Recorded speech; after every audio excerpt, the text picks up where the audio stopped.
Hello everybody, I am Coach Westley here recording another video for those of you guys that are looking to improve in the sport of swimming. Today's video is gonna be analyzing the Fitter and Faster webinar in stroke analysis. This webinar was run by Clary and the clinician was Amy Bilquist, a sprinter. Amy was born in Indiana. Her father, Brent, was a water polo player at Princeton University. She was a state record holder in high school, 50 free, 100 free, 200 medley, 200 freestyle, 400 freestyle relay. And she was a four-time state champion in the 50 free and two-time state champion in the 100 freestyle. Internationally, Amy Bilquist was a member of the U.S. Pan Pac team back in 2014, winning the gold in the 50 free and 100 back. She was a member of the junior world record setting for the 4x100 meter freestyle relay. On the Olympic trials in 2016, Amy finished third place in the 100 backstroke, just missing making the U.S. Olympic team. She also placed fourth place in the 200 backstroke. She went to California, University of California, and she had an awesome college career. She swam 4 title winning relay teams: 200 freestyle relay, 400 medley relay, 400 medley, and 400 freestyle relay. She also was a part of the runner-up 800 freestyle relay team. At the Pac-12 championships, Bilquist won a gold in the 400 freestyle relay, 200 freestyle relay, 100 freestyle, and 400 freestyle relay. Her best times in the 50 freestyle is a 21:52, 47:01 in the 100 freestyle, a 23:81 in the 50 back, and a 50:05 in the 100 backstroke. So what is strokes analysis? Strokes analysis is not all the thing that breaking down the strokes into details and watching carefully and trying to see what you're doing and try to see what others are doing in order to get that perfect stroke. So a good advice is, whatever you're in quarantine or not, watching footage of swimmers or yourself the same way that you're doing a homework from school.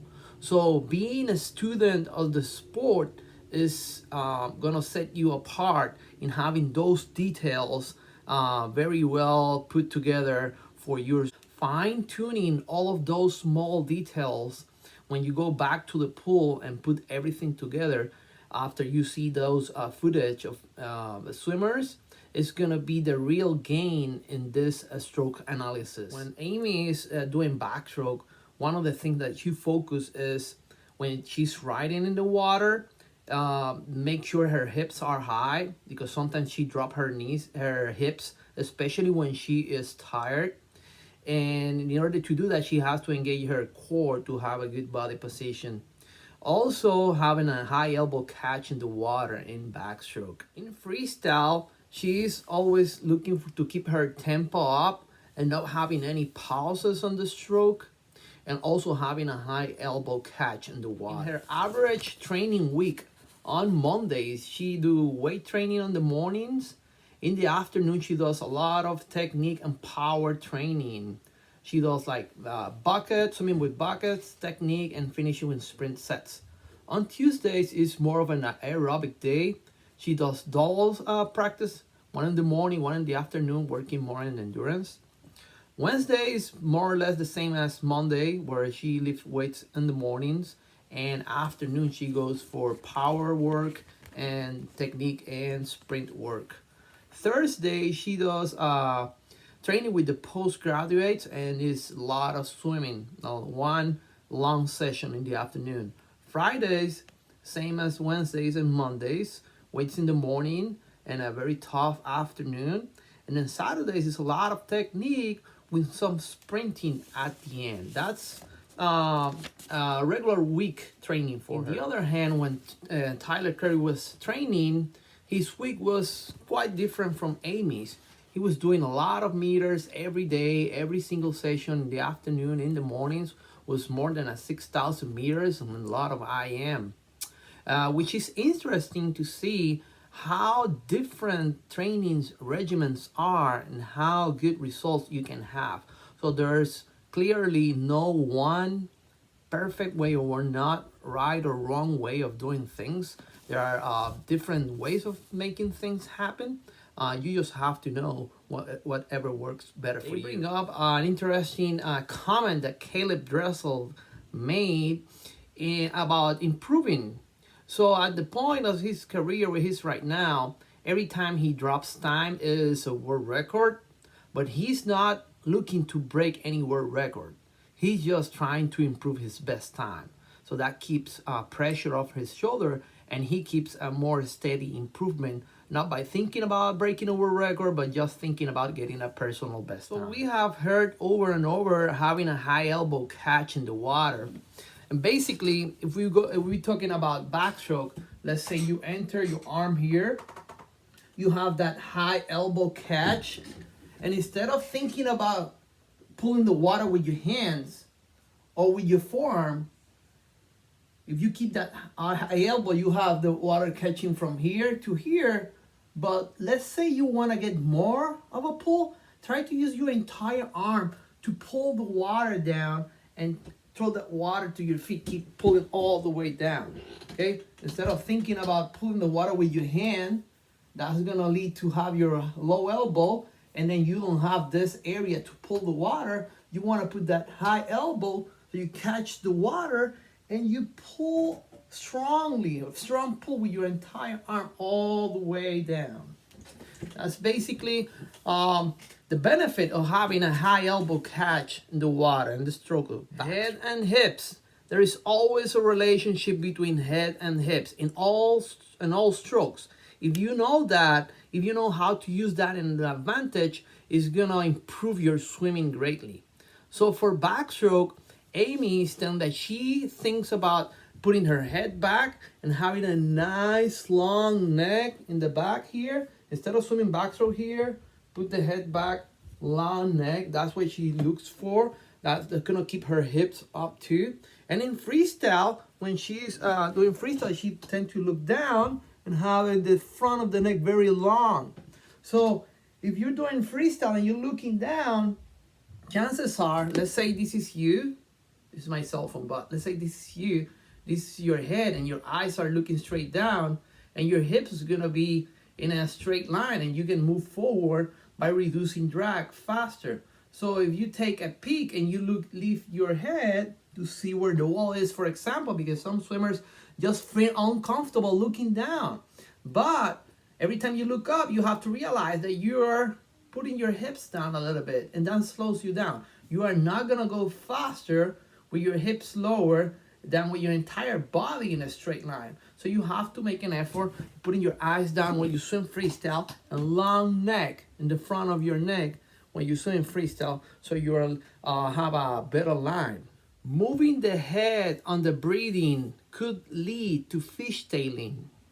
Remember that hips and legs are gonna be doing the opposite of the head is doing. So let's say, for example, this is you, these are your legs, this is your head, top of your head, and these are your eyes. So if you're swimming that way, your eyes should be pointing down, and then on the breathing, you just rotate your body so eyes can be on the side, not looking up, just looking to the side. Swimming, breathing, swimming, breathing. If I rotate the span, which is you, swimming, breathing, swimming, breathing. But what happens when you're breathing, instead of rotating, you just take your head out of position and look up. Then your eyes are gonna be straight up, your legs are gonna be straight down, and also, if you tend to do that very often, that could lead to fishtailing. So you have to be very aware of what your head is doing and that breathing in freestyle. Backstroke pull.